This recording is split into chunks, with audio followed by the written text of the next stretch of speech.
So if you want to change the world, start off by making your bed. If you make your bed every morning, you will have accomplished the first task of the day.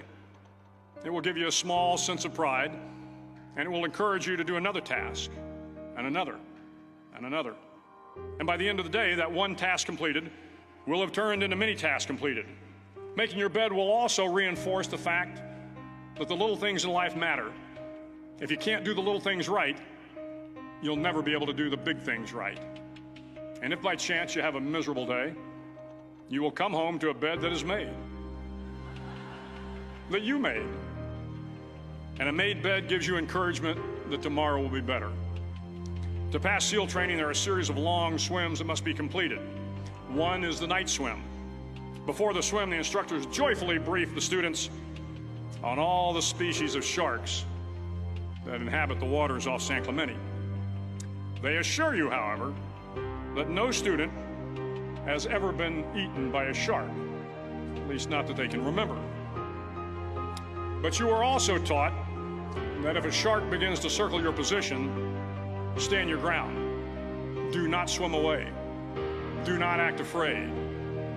And if the shark, hungry for a midnight snack, darts towards you, then summons up all your strength and punch him in the snout, and he will turn and swim away. There are a lot of sharks in the world. If you hope to complete the swim, you will have to deal with them. So if you want to change the world, don't back down from the sharks.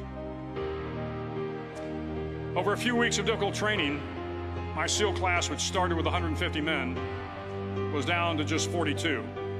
There were now 6 boat crews of 7 men each.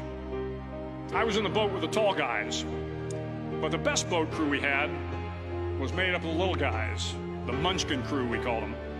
No one was over 5'5". The Munchkin boat crew had 1 American Indian, 1 African American, 1 Polish American, 1 Greek American, 1 Italian American, and 2 tough kids from the Midwest. They out-paddled, outran, and out-swam all the other boat crews. The big men in the other boat crews would always make good-natured fun of the tiny little flippers the Munchkins put on their tiny little feet prior to every swim. But somehow these little guys from every corner of the nation and the world always had the last laugh, swimming faster than everyone and reaching the shore long before the rest of us. SEAL training was a great equalizer. Nothing mattered but your will to succeed, not your color, not your ethnic background, not your education, not your social status. If you want to change the world, measure a person by the size of their heart, not by the size of their flippers. The 9th week of training is referred to as Hell Week. It is 6 days of no sleep, constant physical and mental harassment, and 1 special day at the Mud Flats. The Mud Flats are an area between San Diego and Tijuana where the water runs off and creates the Tijuana Sloughs, a swampy patch of terrain where the mud will engulf you. It is on Wednesday of Hell Week that you paddle down to the Mud Flats and spend the next 15 hours trying to survive this freezing cold, the howling wind, and the incessant pressure to quit from the instructors. As the sun began to set that Wednesday evening, my training class, having committed some egregious infraction of the rules, was ordered into the mud. The mud consumed each man till there was nothing visible but our heads. The instructors told us we could leave the mud if only 5 men would quit. Only 5 men, just 5 men, and we could get out of the oppressive cold. Looking around the mud flat, it was apparent that some students were about to give up. It was still over 8 hours till the sun came up. 8 more hours of bone-chilling cold. The chattering teeth and the shivering moans of the trainees were so loud, it was hard to hear anything. And then one voice began to echo through the night. One voice raised in song. The song was terribly out of tune, but sung with great enthusiasm. One voice became 2, and 2 became 3, and before long, everyone in the class was singing.